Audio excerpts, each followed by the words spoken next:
Nancy Cordes is in Alexandria, just outside of Washington, D.C. Nancy, good to see you. Let me ask you, so based on the polls, Hillary Clinton is expected to win several states and pick up a lot of delegates. Explain what's working in her favor today. What's working in her favor, Vlad, is that you've got all these southern states voting today, all the way from Virginia to Texas, Alabama, Arkansas, Georgia, Tennessee. And as we saw in South Carolina over the weekend, she does very well right now with African-American voters. She won more than 70% of the African-American vote in South Carolina. And all these southern states have a large proportion of African-American voters as well. She's also got a lot of momentum coming off of that South Carolina win. She was expected to win, but not by 47 points. So she's kind of barreling into these Super Tuesday states.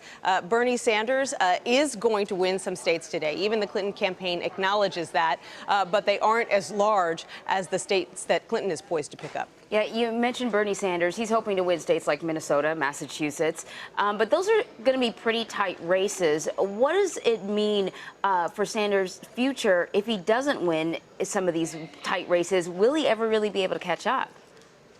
It's going to be very difficult for him, and there's really no guarantee, for example, that he's going to win in Massachusetts. In the closing days of this race, this is a state where he had a big lead, but suddenly at the very end, polls showed Clinton pulling ahead, and so she made sort of a last-minute trip there yesterday.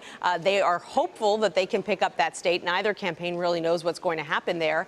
And he argues that even if he doesn't win a majority of the delegates today, there are still really big states yet to come, like New York, like California.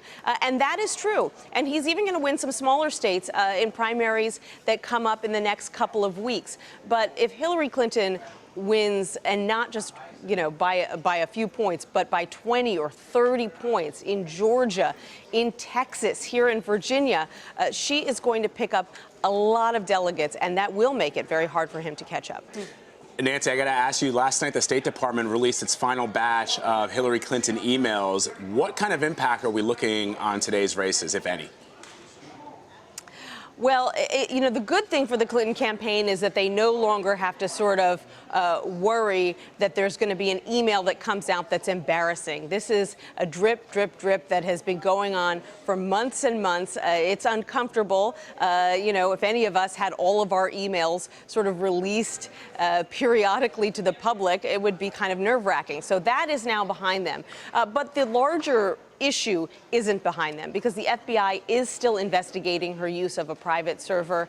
And a federal judge last week said that some of her top aides, some top officials at the State Department should be called to testify under oath about why that private server was set up in the first place. So this is something that's going to continue to hound her. We'll see how it plays out today. Nancy Cordes, thank you so much.